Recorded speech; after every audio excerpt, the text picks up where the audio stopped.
Welcome to week 4. Hope you're doing well. I know that I'm doing better. Thank you so much for the grace and the understanding of allowing myself to have a little bit more time to prepare, as just trying to find the energy to get the content to you. I know that you rely on these messages, you rely on these posts, you rely on the content to be successful, and understanding the theories a little bit better. So I do apologize for my delay in getting that back to you.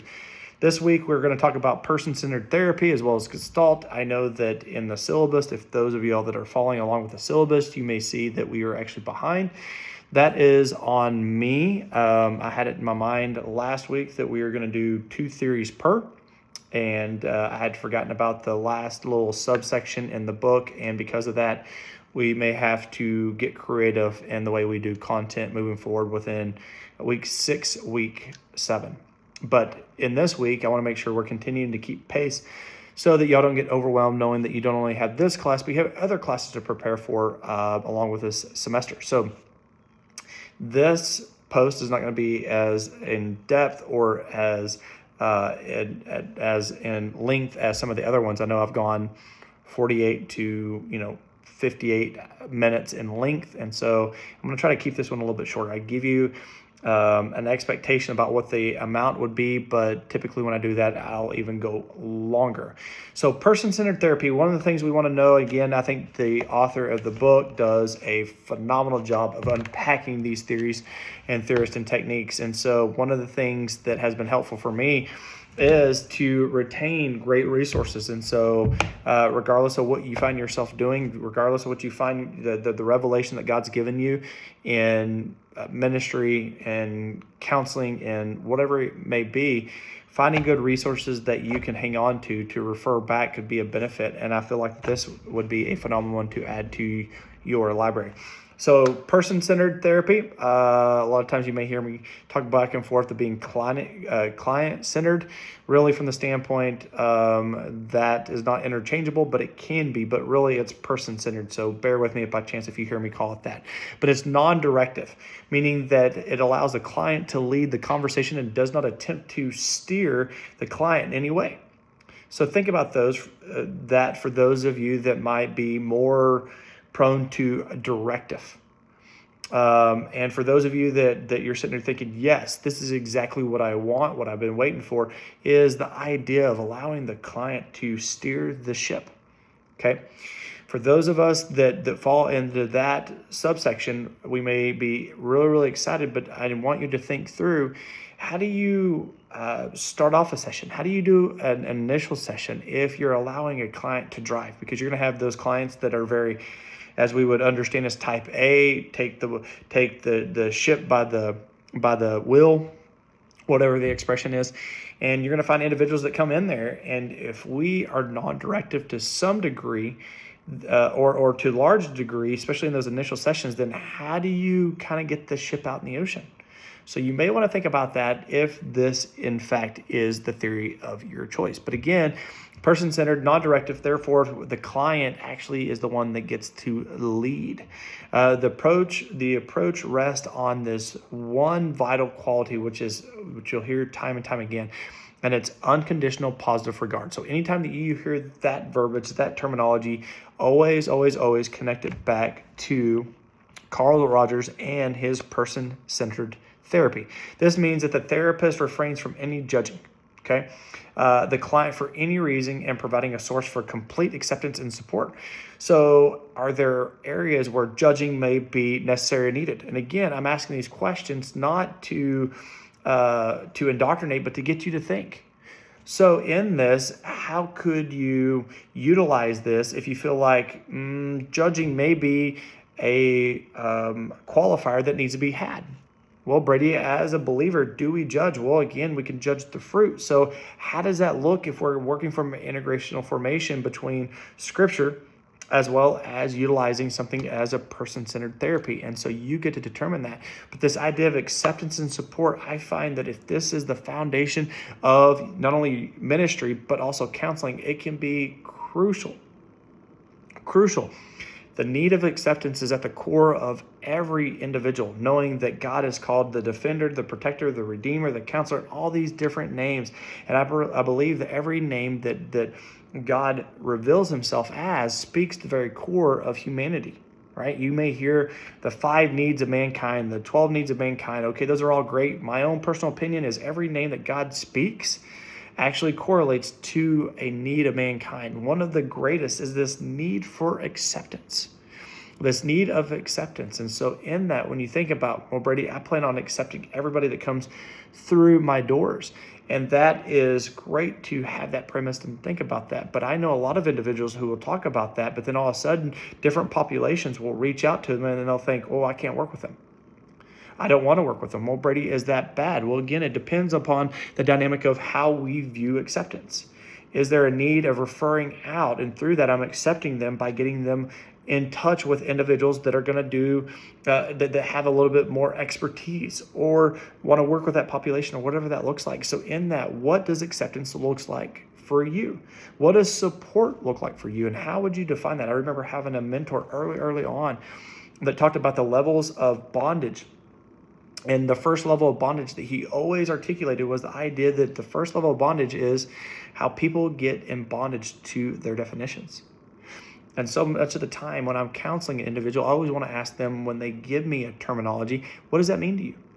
Hey, can you unpack that for me? Why? Because I want to make sure that I don't get anything lost in translation, that we think that we're using a universal term, but as a result of that, I may interpret that completely different. So what does acceptance, what does support, what does the idea of unconditional positive regard look like for you? And is this something that could be a benefit to your repertoire, to your tool belt as you continue to work? So again, 3 core concepts: unconditional positive regard, genuine, and empathetic understanding. These are 3 of core concepts according to Carl Rogers. And so the dynamic, again, of unconditional positive regard, just as mentioned above, that it is important practice for client-centered therapists. The therapist needs to accept the client for who they are, which is fantastic. We want to not only help people to come to understand who they are, but the idea of walking alongside them and accepting them all along the way, right?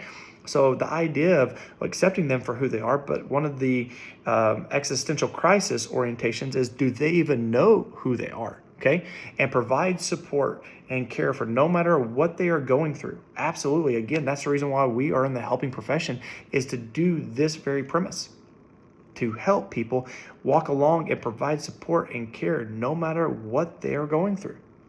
And if we can offer acceptance, then as a result of that, they are going to feel cared for. They're going to feel support. They're going to feel to the extent of wanting to open up and be transparent and vulnerable about what's taking place. We see Jesus himself constantly walking in support and accepting people that maybe society had kind of shunned. If you think about the idea of Matthew, was it very interesting that Jesus would invite Matthew? Well, again, Jesus was a strategist.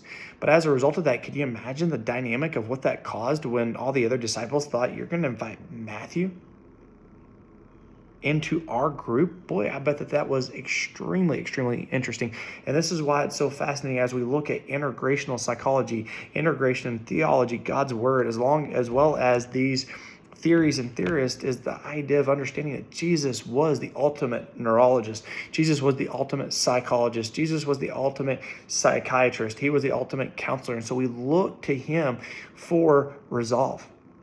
So another core concept outside of unconditional positive regard is genuineness. And it says this: a client-centered therapist needs to feel comfortable sharing his or her feelings with the client. Yeah, you heard me right. To feel comfortable sharing his or her feelings with the client. Not only will this contribute to a healthy and open relationship between the therapist and client, but it will also provide the client with a model of good communication and shows the client that it's okay to be vulnerable. Well, I'm not sure about where you stand. This is an area where I'm going to push back a little bit, just me personally. Why? Because the idea of sharing my feelings with a client is something that I find being really difficult in regards of doing this for the amount of time in the church and outside the church, of working with individuals who are overly empathetic, that they're attempting to try to take what it is I may be communicating if it's my feelings, to own that. And then not only that, but then try to counsel me and encourage me and doing these things that really, as a result of that, the session's for them. If I need to share my feelings, and again, I'm just saying this, you get to determine this. Brady, again, I hear you, but I choose differently. Great. I'm not suggesting that this cannot be something that you could utilize and be a benefit. I just would struggle, just my personal self. Why? Because of my experiences and my philosophy of counseling and ministry. And again, you can have a different one. I want you to feel open and safe to have a different philosophy and a different methodology of how you help. But the idea of sharing the feelings, I want to be genuine. I want them to know that the person that they're coming in to see, that guess what? I genuinely care for them. But the idea of what I want to create an atmosphere, there we go, that allows them to communicate, to give their thoughts, their emotions, a voice, to be able to communicate for us to process. And I just feel like we'd be wrestling, not physically, of course, but the idea of, and so, yeah. So if you do come at it from a traditional person-centered therapy and you do share your feelings with the client, know your client. If it's a client that struggles in the area of constantly making sure that they deflect and making it about other people, this dynamic could trip them up in a lot of ways. So just like I said, if you utilize this, great. Just know your client. That's why building a rapport and connecting with them can be so crucial. So you know how to go along best helping them. Empathetic understanding communicates this, that the therapist must extend empathy to the client. Great. Both to form a positive therapeutic relationship and to act as a sort of a mirror. Okay. Reflecting the client's thoughts and feelings back to them will allow the client to better understand themselves. What you'll see time and time again, as I've communicated, is that this book, these theories, and these techniques are to create a greater sense of awareness in what the individual is doing, what they're thinking, what they're believing. And I hear it time and time again. Hey, could it be this? No, Brady, it can't be that. But their behavior and everything that is communicating the very thing that they just got through saying that I don't believe it is. Had a conversation with an individual, good friend at church, tell me about what's going on. Hey, do you feel like it could be stress? No, it couldn't be stress. But everything that was being communicated, it's like, okay, well, stress, but okay.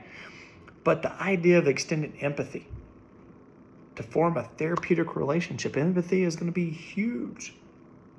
Empathy, sympathy. Empathy, compassion. There we go. Boy, I was getting ready to take us down the idea of empathy, right? Acknowledging, there's that validational point, but allowing them to own it. See them, understand them, acknowledge them. Sympathy, and we can use those words interchangeably, but I believe that they are never intended to be interchangeable. Why? Because sympathetic vibrations actually, you can strum a guitar, two guitars, A and B. They're both tuned to the right chords. You can strum A without touching B, and the chord on B will start to vibrate. Called sympathetic vibrations, that we can actually allow what a person is doing, what the pain that they're feeling, and we can allow it to impact us. Well, if we allow it to impact us, how are we being objective through the dynamic? And as a result of that, knowing that if we walk from a place of sympathy, can burnout be a greater degree? And again, you can hear that and say, Brady, again, I appreciate that. However, this therapy identifies that each person has the capacity and desire for personal growth and change. Love that. Yes, everybody that I want to see, even though they're coming in with a symptom, even though they're coming in with a problem, as a result of that, what I want is personal growth and change. Awareness and growth in the best possible way. Rather than viewing people as inherently flawed, the problematic behaviors and thoughts that require treatment, this therapy identifies that each person has the capacity and desire for growth and change. Now, again, the dynamic of viewing people as inherently flawed, you get to determine that. But in this, how does that viewing people, not viewing them as internally flawed, that's that dynamic of acceptance. And again, can you accept people and see them differently, again, you get to determine that. A couple of goals of this type of therapy that depends on the client. And I like that part. Why? Because the idea of where they go will depend upon their level of work. A lot of times we tell counselors all the time, don't do more work than the client is willing to do. Why? Because you will burn yourself out. But here are some of the goals, again, depending upon the client, is to facilitate personal growth and development. Eliminate feelings of distress. Sounds good. Increase self-esteem and openness to experience, and enhance client's understanding of him or herself. That is great. We want that. Do you know who you are? Right? And this really is a dynamic of where you'll see existential kind of have tentacles and differing parameters, different orientations of these theories. Some of the benefits of this theory: greater agreement between the client's idea and actual self, better understanding in his or her awareness. And again, that really is the dynamic of, as somebody comes into my office, if they can grow in awareness, I consider it a win. Why? Because awareness to willingness, we automatically put all of our attention and focus in willingness. If they would just be willing to do this, well, they may not even be aware of that. And a lot of times in couples counseling, the idea of how one may be irritated, well, Brady, why won't they just wash the dishes? Have you asked them to wash them? Well, Brady, if they love me, they would just know that. How would they know that? Well, Brady, shouldn't they? Well, again, we can debate whether or not they should or shouldn't, but the idea, if you're wanting to create success for you and for the other individual, the idea of communication is going to be foundation to all things that we do. So what would it look like to communicate? Well, Brady, I struggle with that because I feel like that they should. Again, I understand that, but what would it look like to ask? Make them aware. And then after you make them aware, now we can have a different conversation of, Brady, they're still not doing the dishes. Okay, there's that willingness. But the idea of better understanding and awareness. Decreased defensiveness. We like that. Why? Because typically when defensiveness rises, if we can allow God to come in to be that defender, all is good. Typically, if that doesn't, how do I want to word this? A lot of the time that doesn't happen until we train people to look at God in that need of defense. The reason why Freud called them defense mechanisms, right? Because defense is a legitimate need, as God is called defender. Again, if we can invite him in those moments when we need defending, great. But when that defense kind of rises up, then as a result of that, it can cause all kinds of impact, especially if we respond out of that defensiveness. Not only decreased defensiveness, but insecurity and guilt, okay? I'll probably add shame just as a caveat as well. But again, greater trust in oneself. Awesome. Yeah, the idea of understanding oneself, but trusting in them and empowering and allow them to be accepting not only to other people, but in themselves, to support in themselves, to find that by being able to validate. That's why the very first lecture that I did, it was about the idea of teaching people how to validate themselves. It's crucial. Healthier relationship, improved in self-expression. When we understand and have a better understanding of who we are, how to express that is going to flow out a lot more effortless. So therefore, it's going to go hand in hand and improved mental health overall. Wow. Those are great. So give me a second. I want to look and make sure that I didn't miss anything. Of course, he talks about congruence and incongruence, which, let's see.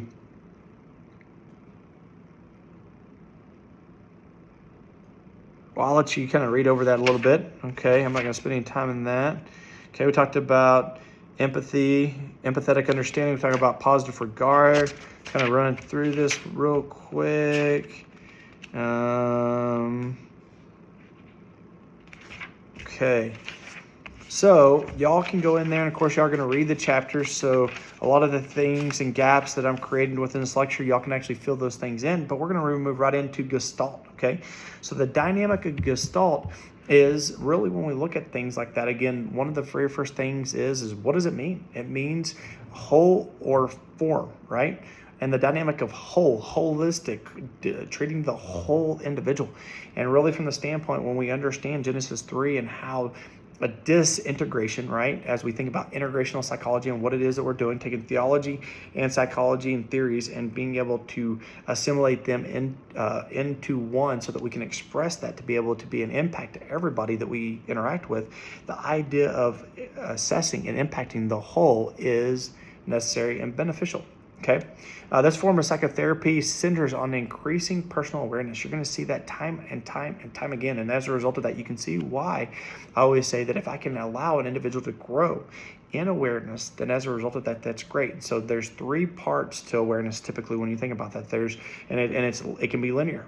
The idea of external to internal, somebody, hey, Brady, you got mustard all over your face. Okay, I was unaware of that, but then as a result of that, they're making me aware of something that I was no longer aware of. Great. Now that I'm aware, what do I do with it? Then there's after the fact. I did something, wasn't aware of it in the moment, but then 20, 30, 45 minutes, and 2 days, 10 weeks after, whatever it may be, I'm aware of, oh man, I did that. Okay, there's still greatness and strength in that. Why? Because we are aware that we did something and we can grow in that. But eventually where we want to get to is the idea of awareness in the moment. And Gestalt talks about the idea of the here and now. You'll hear that kind of terminology time and time again, the here and now and the present. Okay, it's a theory that really doesn't put a lot of emphasis on the past, but it looks on the present. Now, again, they understand looking at the past and understanding how it gives context to behavior and to thoughts and things of that nature. But again, so much of the emphasis is on the here and now. So the dynamic of going back to the linear progression of awareness is the idea of getting people in awareness in the moment. Why? Because that creates the greatest opportunity for change. If the NASCAR driver only learns how to turn left, but now they're being introduced to how to turn right, how long will it take before they actually turn right? Well, Brady, is that negative? Is that, well, again, if they're growing in awareness, even though it may take them a while, is that a win along the steps to where they will eventually want to get to? And again, these are the very dynamics of creating some type of communication, some type of imagery that allows them to see, okay, Brady, so I'm in a car, I've had this issue for 30 years, 20 years, whatever it is, 10 weeks. So you're telling me that in that I've conditioned myself, I've trained myself, I've learned how to think this way, to believe this way, and because of that, that gets pushed down and impacts every cellular part of who I am, as the scripture talks about members of my body. Then as a result of that, I've only learned how to turn left. Yes, now as a result of the processes, we want to allow the individual to become aware in the here and now so they can make a decision. Okay? But if they're coming in, man, I'm not getting anything from this. Help them assess themselves. Okay, so what are you doing now? Well, Brady, I'm doing this, and this. Okay, so before you came in to start working, were you able to do that? Well, no, but okay, well, I understand that there's some areas that we want to grow in. There's some dynamics that we want to eventually get to. But the idea of what you just said is that you're doing this, or you're doing this and this, or this and this, whatever it may be. And you just got through telling me 3 weeks ago before you came in here, not because I'm great, but because God's good. And as a result of that, you're strong and you're working the process and getting stronger every day by acknowledging the things that you weren't able to acknowledge before, by growing in awareness. That is great. Continue to work the model. We will continue to get to the next step as you continue to take that step. Okay. So again, it's about increasing a person's awareness. Again, awareness is huge. Freedom was one of the departments that I was a part of within this church, and as a result of that, we understand that freedom is huge. Freedom from not being able to take the things that hindered us from the past, the things that hurt us from the past, and continue to allow them to impact us in the present, and as a result of that, continue to take them into the future. No, getting free from those things. It's huge, it's powerful, and it's impactful. And self-direction. Where do you think you're wanting to go? Well, Brady, I don't really know what I want. That's okay. But as you think about the dynamics of the invisible, what do I think? What do I feel? What do I tell myself? What do I want? What I desire in that? Would you know, but the biggest pushback I get in counseling is the question of, what do you want? I get, Brady, you don't even know what you're asking. Do you ask that to everybody? And as a result of that, something that should be so simplistic in response. And working with kids, as a result, you're going to find, boy, they're going to throw out the Christmas list and it's going to roll down when you ask them what they want. But with an adult, giving them the opportunity to ask that or answer that. Well, Brady, I can't have that. Okay, but are you aware of the desires within yourself? Giving them a voice to actually own that and what that can actually do for you could be crucial. Okay. So it's a form of therapy that is the present moment rather than past experiences. The focus is on the here and now. Well, Brady, my husband. Okay, well, your husband's not here. Let's focus on you. My wife. Your wife's not here. Let's focus on you. The idea of what is in front of us and how we work those dynamics to really impact the individual. This helps individuals to get rid of distress by learning how to trust and accept what they feel. This is a controversial dynamic within the field of helping, right? Because we hear about things like emotionalism. Don't follow your emotions because they'll lie to you. Don't let your emotions lead you because they're going to lie to you. And again, can that be true? Well, you get to determine that. But the dynamic of acknowledging this first filter, which is our limbic system and our emotional brain, the idea of God saying, fear not emotion, for I'm with you, logic, the idea of addressing the emotion first. Can it help by allowing people, well, Brady, I don't even know what's going on inside me. The emotional self creates an opportunity for us to come into a greater sense of awareness.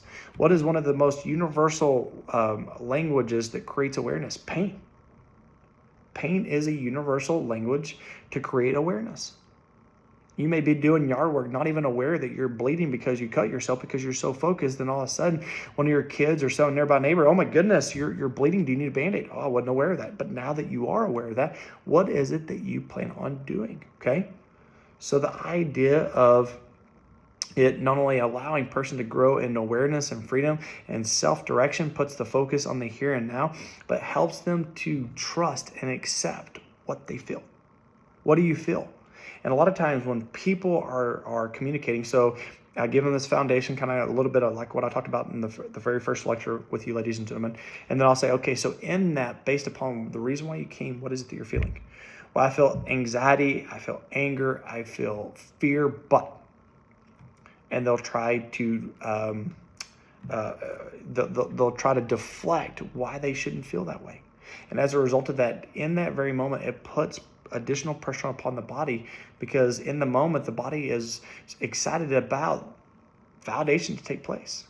But so much of the time people are aware of what they're feeling, but they won't actually own it.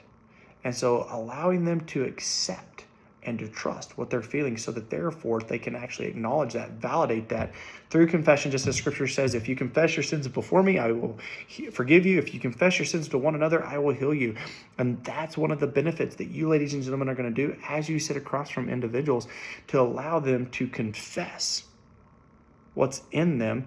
And a lot of the vast majority is emotions and thoughts. Now, again, one of the biggest caveats is going to be beliefs, but a lot of those correlate significantly. Okay, so helps individuals get rid of distress by learning how to trust and accept what they feel.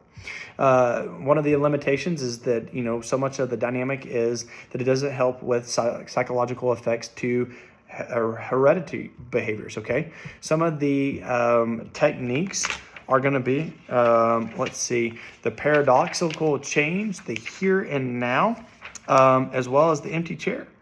The empty chair is really a use in two ways, which helps the client become more aware and reclaims parts of themselves that may have become blocked from consciousness. And so this is a technique that I use a lot of times. The idea of, okay, Brady, I'm having a hard time with my spouse. Okay, I need to have a conversation, but I'm scared to. Okay, so what would it look like if I grab this chair and pulled it in front of you, and you imagined your husband sitting in front of you? What would you want to tell them? Well, I don't even know. Okay, take a deep breath. Okay. What are the things that you feel like are impacting you? What are the things that are being, that you feel like you've had to push down, that if on a given day, in a perfect world, you'd be able to communicate to him? Brady, if it was a perfect world, you wouldn't need to communicate that. I understand. But in this very moment, what would you want to say to him? Imagine he's here. To be able to create resolve and to use the dynamic of the imagination is huge. More than a person can begin to think and or imagine. Imagination, the imagery, we were created in God's image. So imagination can be vital. And this is one of the very dynamics that he utilizes in a lot of ways. And so the goal is to visualize yourself opening up to a particular person that you need to talk to. So a lot of times when people have an issue, need to resolve, need to practice a conversation, this can be a go-to.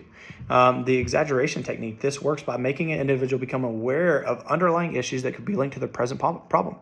The therapist may request the individual to exaggerate a specific behavior or emotion that helps identify and address the root of the problem. The author talks about the idea of someone biting on their nails as they're talking about their boss. A lot of times, most therapists would be like, okay, how do I get them to stop biting their nails?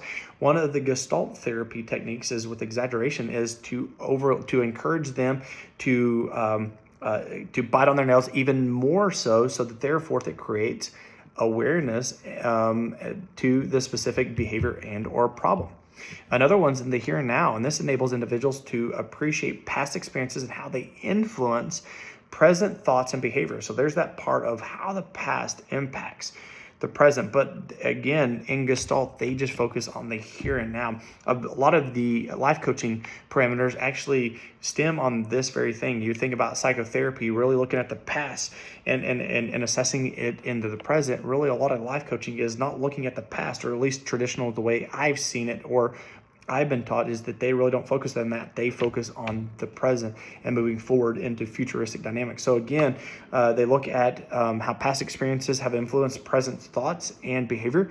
By being conscious of internal factors and influences, their present life's influence can help learn to let go of the past. This helps them focus on the here and now. The objective of this technique is to help them live in the present and make positive changes going forward. Okay, so again, you can see why a lot of life coaching utilizes this parameter in their technique, because again, if it's academics, if it's health, whatever relationship, okay, what's going on now?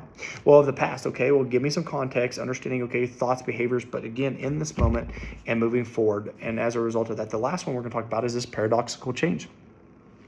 And what it does is it changes the focus on the need of self-acceptance. If an individual can't accept themselves for who they are, then as a result of that, so much friction is going to be on this, because again, so much expectation that people come into. Let's see, of a couple sessions a day, I had at least 2, maybe 3, that this was very much the essence of what we talked about, the idea of all these different individuals having their expectations upon who they are, to the point that they don't even know who they are, that they've been really living to a place of appeasing all these individuals and now getting them to the place of what they want and is okay for what they want, and to truly accept themselves. So what does themselves look like? And this is how the existential can be ushered into multiple caveats within theories. Why? Because the dynamic of knowing who you are and what you're doing here, and how the opportunity of things like acceptance and support of something of that we looked at the original person-centered, and how it can be integrated into this, and as well as existential. And so in this, you have really, in essence, Gestalt therapy, person-centered therapy. Week 4, hope you're enjoying. Make sure you follow the Blackboard guidelines to, let's see, you have your week 2 mock counseling session you should be setting up this week.